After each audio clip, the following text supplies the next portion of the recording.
Livro de Efésios, capítulo 6 e versículo 12.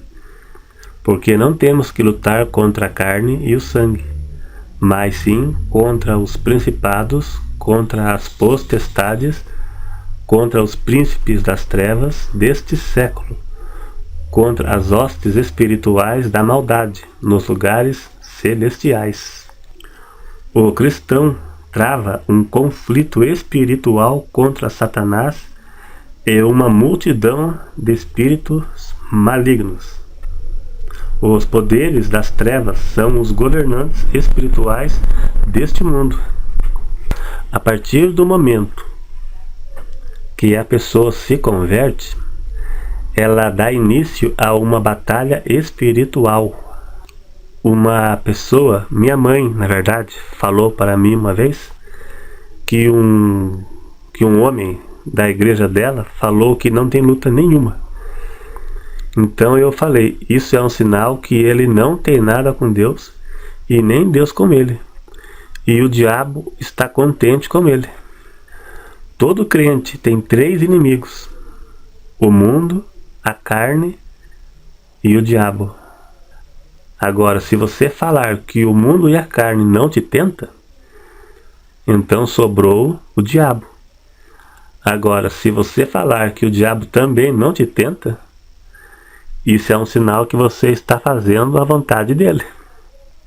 O mundo não luta contra a carne e contra o diabo, porque o mundo segue o diabo. O mundo jaz no maligno. O mundo todo está no maligno. O espírito deste mundo opera nos filhos da desobediência. Essa luta é só para crentes convertidos. Não existe nenhum convertido neste mundo que o diabo não vai tentar de alguma forma derrubá-lo. A Bíblia declara isso. 1 Pedro 5,8 diz: sede sóbrios, vigiai, porque o diabo, vosso adversário, anda em derredor, buscando alguém que possa tragar. Sede sóbrios. Sóbrios é não alcoolizado. Estar com uma consciência sã. Essa mensagem é para crente, não é para ímpio. Sede sóbrio, vigiai. Somente os crentes convertidos que vigiam. Mateus 26:41. Vigiai e orai, para que não entreis em tentação. Na verdade, o espírito está pronto, mas a carne é fraca. Vigiai e orai, novamente para crentes, mas crentes convertidos. O espírito está pronto, mas a carne é fraca. Espírito pronto é daquele que se converteu.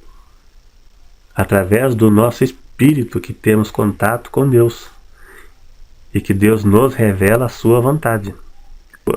No livro de Gálatas, capítulo 5, versículo 24, lá diz que os que são de Cristo crucificaram a carne com suas paixões e concupiscências. Mas esse crucificar a carne não significa que a pessoa esteja imune às tentações e até mesmo cair. Se diz vigiai e orai para que não entreis em tentação, porque a possibilidade existe. A graça de Deus é que nos dá força para vencermos as tentações. Graça, favor e merecido. Graça, força para orar, força para ler a Bíblia, força para ir à igreja e assim por diante. De maneira nenhuma alguém poderá usar essa passagem de Mateus 26:41, que diz que o espírito está pronto, mas a carne é fraca. Ninguém poderá usar esta passagem como pretexto para pecar, do tipo, pequei porque a carne é fraca. Em Romanos 5:20 diz: onde abundou o pecado, superabundou a graça. Onde o pecado prolifera, a graça de Deus é superior. 1 Coríntios 10, versículo 13 diz que Deus não nos deixa ser tentado além do que podemos suportar. Porque a graça de Deus é superior. Deus nos dá força suficiente para resistirmos às tentações. Então a desculpa que pequei porque a carne é fraca nunca será aceita por Deus. Deus nos garante que nos dará graça suficiente para resistirmos às tentações. A pessoa só obedece a palavra se estiver cheia do Espírito Santo. O terceiro inimigo, o mundo. 1 João capítulo 2, versículo 15. Não ameis o mundo, nem o que no mundo há. Se alguém ama o mundo, o amor do Pai não está nele. O mundo aqui não se refere ao planeta. Se refere ao sistema de vida no pecado, governado pelo diabo. Consiste nos prazeres imorais e pecaminosos deste mundo. Satanás tem o domínio total das coisas deste mundo. Quando o homem pecou, Satanás passou a ser o dominador do mundo.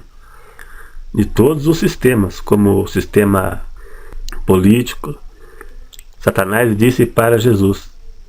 Satanás mostrou todos os reinos do mundo para Jesus. E disse, se me prostrares e me adorares, te darei tudo isso. Porque tudo foi me dado e eu dou a quem eu quero. Satanás domina a mídia, tanto TV, rádio, internet, a moda, a TV com programas imorais, rádio com programas imorais, a moda com roupas imorais. O plano do diabo é fazer o homem pecar e com isso produzir tentações nos crentes. Que a maioria das tentações são causadas por atos pecaminosos de outros. A única forma de vencermos os três inimigos é somente vivendo a palavra. Buscarmos a Deus em oração, caso contrário, poderemos não ir muito longe. É isso aí. Obrigado mais uma vez.